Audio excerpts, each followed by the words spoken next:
زندیق وہ کافر ہے جو اپنے آپ پر لیبل تو اسلام کا لگاتا ہے لیکن اپنی کفریات کو استعمال کرتا ہے، یعنی اپنے کفر پر اسلام کا لیبل لگا کر استعمال کرتا ہے۔ شریعت میں اس کا حکم یہ ہے کہ اس کو فوراً قتل کر دیا جائے۔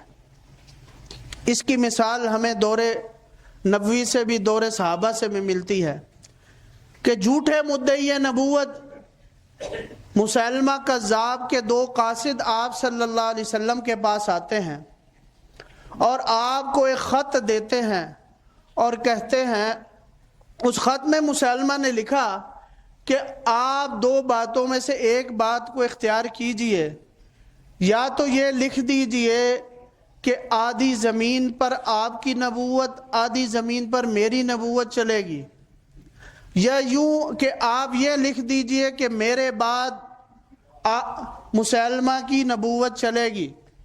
حضور صلی اللہ علیہ وسلم کے پاس ایک تنکا تھا اس وقت ہاتھ میں، یا آپ نے تنکا لے کر فرمایا کہ اس تنکے کی جتنی بھی تجھے زمین نہیں دوں گا، ان الارض للہ یورثها من یشاء من عبادی، یہ زمین اللہ کی ہے، اللہ جس کو چاہتا ہے دیتا ہے۔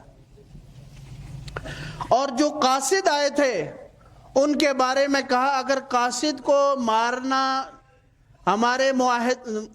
ممنوع نہ ہوتا ہمارے معاہدے میں تو ہم تمہیں قتل کر دیتے۔ اب انہوں نے دعویٰ نبوت تو نہیں کیا لیکن نبی کے قاصد بن کر آئے تھے۔ چنانچہ حضور صلی اللہ علیہ وسلم دنیا سے تشریف لے جاتے ہیں۔ حضرت عمر رضی اللہ عنہ کا دور ہے، حضرت عبداللہ بن مسعود رضی اللہ عنہ وہ مدینے کے گورنر ہیں، ان کے پاس ایک وفد آتا ہے، اسی وفد میں وہی دو افراد شریک ہوتے ہیں۔ حضرت عبداللہ بن مسعود رضی اللہ عنہ کہتے ہیں کہ ان دونوں کو سائیڈ پر کر دو۔ اس وفد کی بات سنتے ہیں اور فرماتے ہیں کہ ان دونوں کو سولی پر چڑھا دو، ان دونوں کو قتل کر دو سر عام، کیونکہ اس وقت یہ قاصد بن کر آئے تھے اس لیے ان کو قتل نہیں کیا گیا۔ اب یہ چونکہ قاصد بن کر نہیں آئے اور جھوٹے نبی کے ماننے والے ہیں اس لیے ان کو قتل کر دیا جائے۔ چنانچہ ان کو اسی وقت قتل کر دیا گیا۔ تو مرتد وہ شخص ہے، آسان الفاظ میں سمجھاتا ہوں، ایک شخص زمزم بیچتا ہے اور بڑے ثواب کا کام، کافر بھی بیچتے ہیں زمزم، کاروبار کے لیے اپنا کام کرتے ہیں جن کی رسائی ہے۔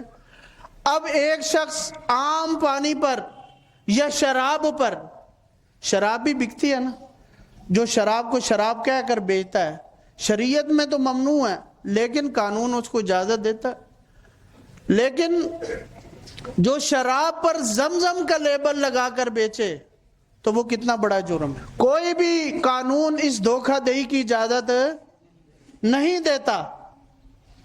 تو یہی اسلام ہمیں حکم دیتا ہے کہ کوئی شخص اپنے دین کو، اپنے کفر کو اسلام کہہ کر اگر اشاعت کرتا ہے تو اس کا حکم یہ ہے کہ اس کی گردن اڑا دی جائے، کیونکہ مرزا قادیانی کے ماننے والے اپنے دین کو اسلام کہتے ہیں اور حضور صلی اللہ علیہ وسلم کے لائے ہوئے دین کو وہ کفر کہتے ہیں۔ تو گویا کہ حضور صلی اللہ علیہ وسلم کے بعد اگر کوئی نبی مانتا ہے کسی کو تو وہ دوہرے مجرم کا شکار ہے، دوہرے جرم کا شکار ہے۔ ایک جرم کے حضور کے دین کو قبول نہ کرنا اور دوسرا اپنے دین کو سچا کہنا، حضور کے دین کو غلط کہنا۔ اسی وجہ سے اسلام نے مرتد کو تو 3 دن کی مہلت دی ہے، لیکن جو زندیق ہو اس کو مہلت، اگر کوئی شخص کسی بھی حکومت کے خلاف بغاوت کرنے کی کوشش کرتا ہے تو حکومت اس کو باغی قرار دے کر اس کو قتل کر دیتی ہے۔ تو بس یہ ہماری حکومتیں جو ہیں، حکومت والے جو حضور صلی اللہ علیہ وسلم کے باغی ہیں ان کے سہولت کار بنے ہوئے ہیں. اگر کوئی باغیوں کا، ملک کے باغیوں کا ساتھ دے، اس کو سہولت کار کہہ کر اس کو بھی ٹھکانے لگایا جاتا ہے. لیکن جو حضور صلی اللہ علیہ وسلم کے دین کے باغی ہیں ان کو سر عام چھوٹ دی ہوئی ہے. اللہ تعالی ہماری حکومتوں کو ہدایت نصیب فرمائے.